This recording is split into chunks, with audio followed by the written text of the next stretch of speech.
والحقيقة أنا بسمع من كتير من الستات بتقول أنا حاسة إن البيت ما فيهوش بركة، بيديني الفلوس النهاردة ما فيش أسبوع ألاقيها خلصت، الأسعار غليت جدا جدا، الإيجار، الفواتير، ما فيش بركة في الفلوس على الإطلاق.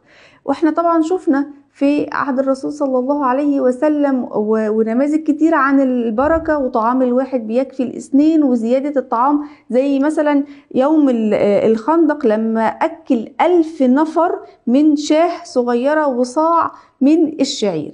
ليه يا أستاذة خديجة إحنا افتقدنا البركة في بيوتنا، وإزاي نعيدها مرة أخرى؟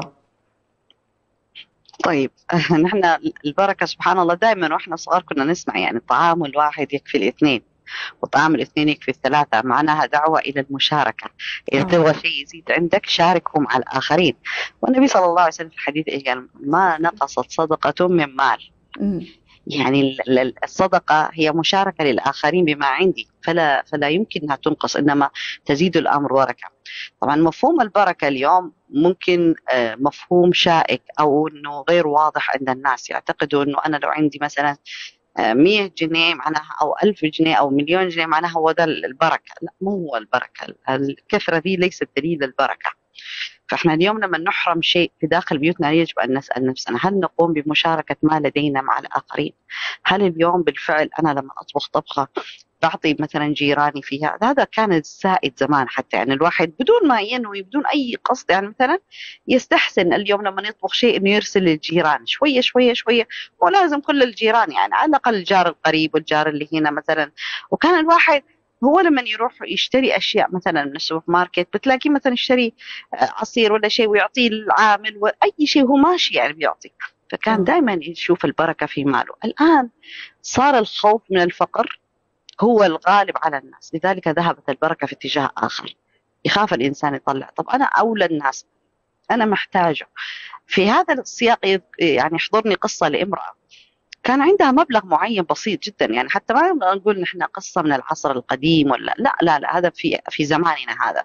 أمم. فكان عندها مبلغ بسيط يعني جدا، هي مصاريفها هي للبيت وكذا ومعها أولادها. فذهبت إلى السوق يعني تشتري ومش عارفة إيش، فسقطت منها الفلوس يعني ما انتبهت لأنه محفظتها طاحت منها وسقطت تماما. فلما وصلت عند البائع وتدفع ما لقيت الفلوس، فما عندها رأس مالها لهذا الشهر إلا هذا المبلغ يعني. فقالت له أيوه. خلاص ما أقوم. أمم. فرجعت بيتها وهي منزعجة، فين راحت الفلوس؟ معقولة أنا ما أخذت الفلوس؟ معقولة يمين يسار تدور في البيت ما حصلتها. خلاص انزعجت جدا. بعدين راحت المطبخ، طلعت كان عندها كم حبة بيض وشوية عدس، فسخنت العدس كذا وسوت شوربة وسخنت البيض شوية كذا، وقامت نادت أولادها قالت لهم روحوا أعطوا الفقراء برا هذا الأكل. أمم. ليش؟ طب احنا لسه ما أكلنا وانت ما جبتي شيء وما عندنا إلا هذا الشيء ومش عارف آه. إيش. آه. قالت لهم مو مشكلة أعطوهم. هي أولادها لما خرجوا يتصدقوا بهذه الأشياء وهي ما عندها في بيتها شيء، في ذي اللحظة شافت واحد ولد جاي وبعدين بيقول لها يا ست، قال لها انت مو كنتي في محل الخضار اللي في هذا الشارع؟ قالت ايوه. قال لها ما انت طاحت منك محفظتك، ما انتبهتي لها. فجاب لها اياها لين عندها. أمم. أمم. فشوفي انت كيف يتم معالجة الشيء. سبحان الله. انفق ولا تخشى من ذي العرش اقلالا. انت اليوم المال اللي عندك والله لو مسكته ليوم القيامة إذا ما هو لك أنت اللي راح تصرفه بنفسك وراح تتحسر عليه. فأحسن اصرفه وأنت سعيد ومبسوط وتصدق بجزء منه. أمم. والله رأينا الكثير من البركة في مسائل الصدقات بالمال القليل. فعلا. خلاص فعلا. يعني اللي يطلع الواحد شيء بسيط، ليش؟ لأنه رجاء البركة من الله سبحانه وتعالى، وما يتبقى سوف يبارك الله سبحانه وتعالى. كيف؟ نحن ما نعرف، لأنه البركة جند خفي من جنود الله سبحانه وتعالى. فهذه هي الفكرة، أنه نحن نشارك مو بس الطعام والشراب والمال، نشارك أي شيء. حتى السعادة نقدر نشاركها مع الآخرين اليوم.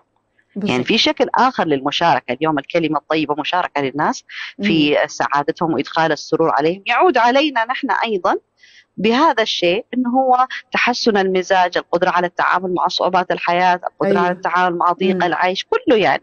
أمم. لأن الإنسان يكثر الحمد مع المشاركة. الحمد لله الذي هداني، الحمد لله الذي فضلني، الحمد أمم. لله اللي دلني، الحمد لله اللي أعانني،